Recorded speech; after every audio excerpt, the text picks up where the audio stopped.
See? Yeah. Right, hello folks. So this is Matt Lazenby's out of Splice video. We're hanging here above the stadium in Baku.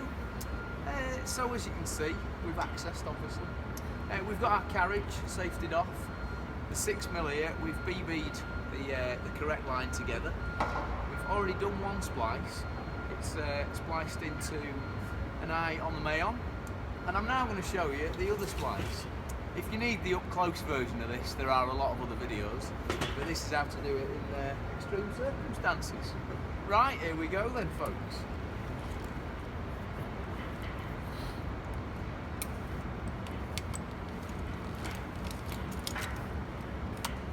Get yourself comfy. Right, I like to take my 6mm and I like to put a knot in it first. Stop it sliding out of the BB and the prusik. Get that knot in there. Just going to have a little bit of access gear. Get ourselves a bit closer into the job.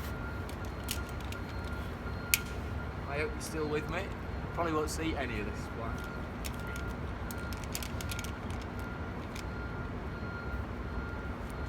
You can only see it at BB. Hey? You can only see to the BB. Can you not see the... I'll slide it over when you fucking go Alright.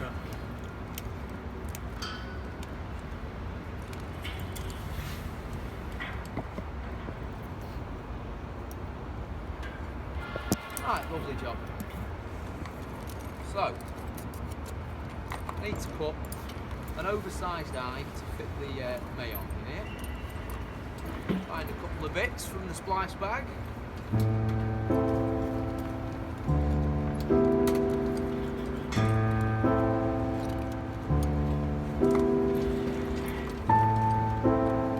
Obviously, because it's live, I can't find any.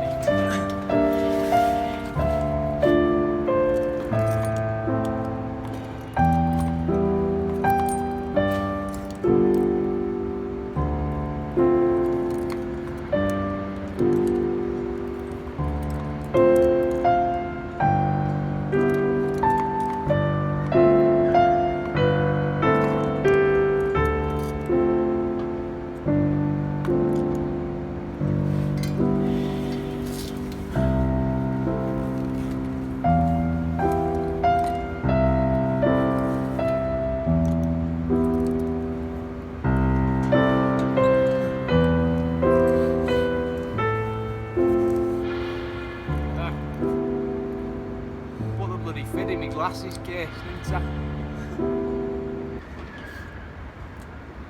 Take the correct size fid for the line we're using, in this case 7.5mm fid on a 6mm line. Measure 2 fid lengths, put your first mark, split the Dyneema 6 and 6, 1, 2, 3, 4, 5, 6, 7. 1, 2, 3, 4, 5. 2, 3, 4, 5, 6, 7. 1, 2, 3, 4, 5, 6. 1, 2, 3, 4, 5, 6. Put your little marker in there. That is what we will call mark number 1. Straighten that out. Make sure it fits nice and snug. Okay, next thing is to take your eye, which we have in here somewhere, place it onto your line. We're using oversized eyes for the Mayons here, so we need to make sure we leave quite a nice little piece on the neck, just so we got space to fit that in. Hold the mark there and take your fid once again. This will be hole number 2. Hole number 2, exactly the same as the first. 1, 2, 3, 4, 5, 6. 1, 2, 3, 4, 5, 6. 6 and 6.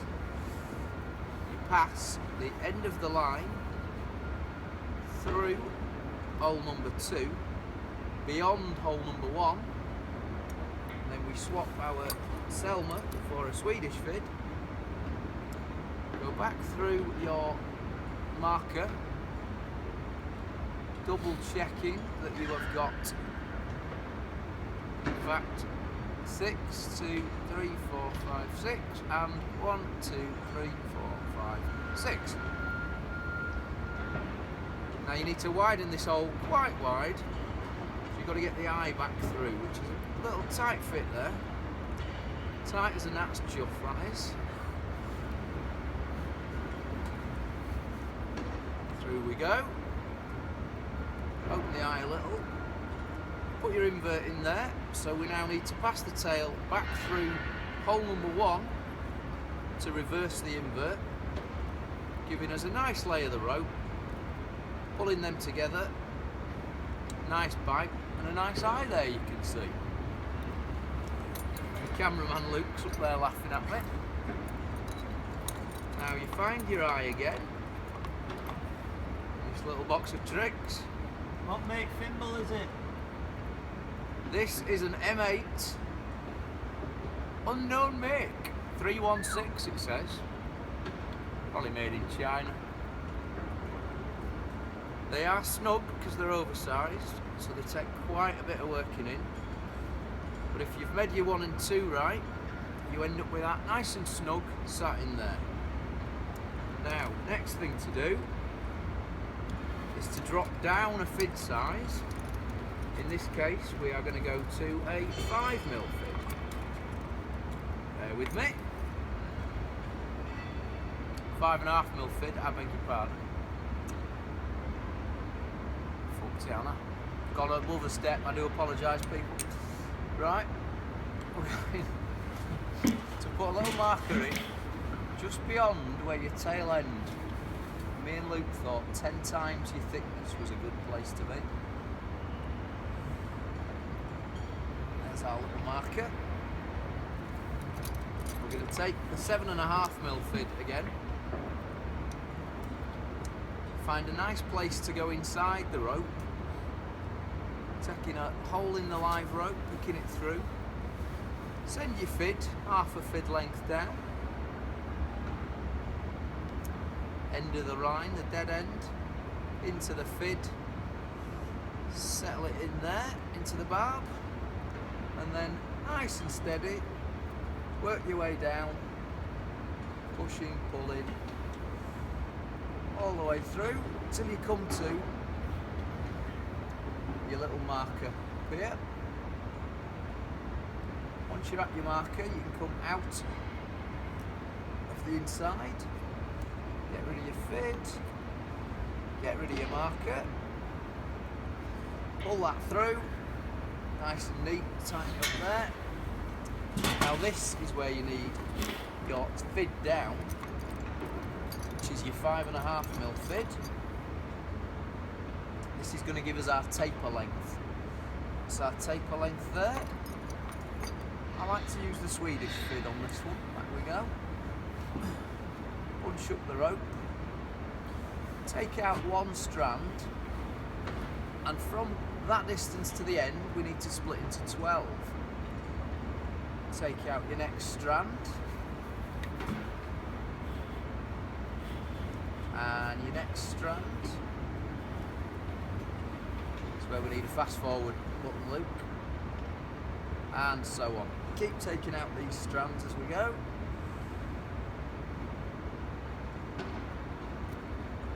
Once we get to 5 or 6 left, we can take the tape off the end and split that up.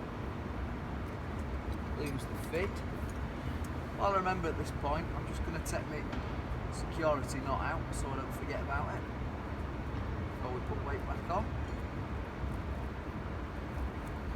It's gone out of there.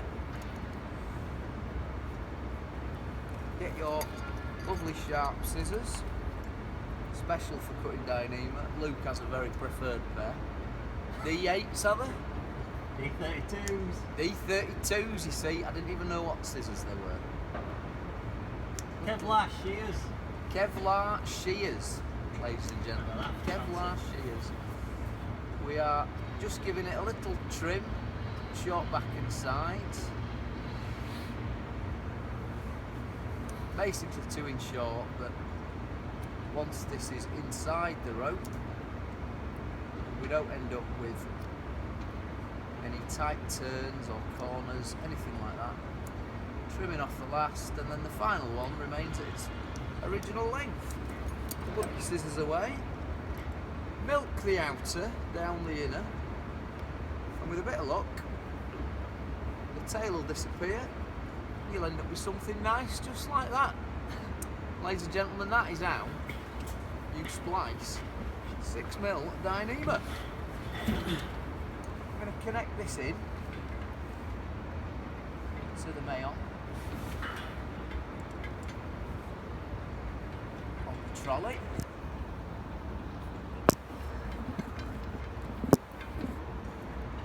Should have done a bit of prep work for this video, eh?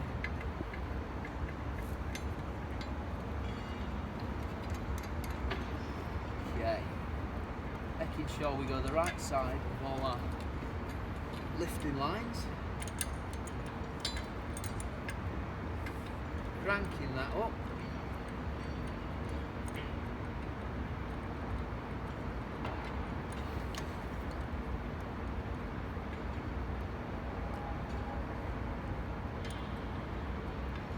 big mayons these, Luke.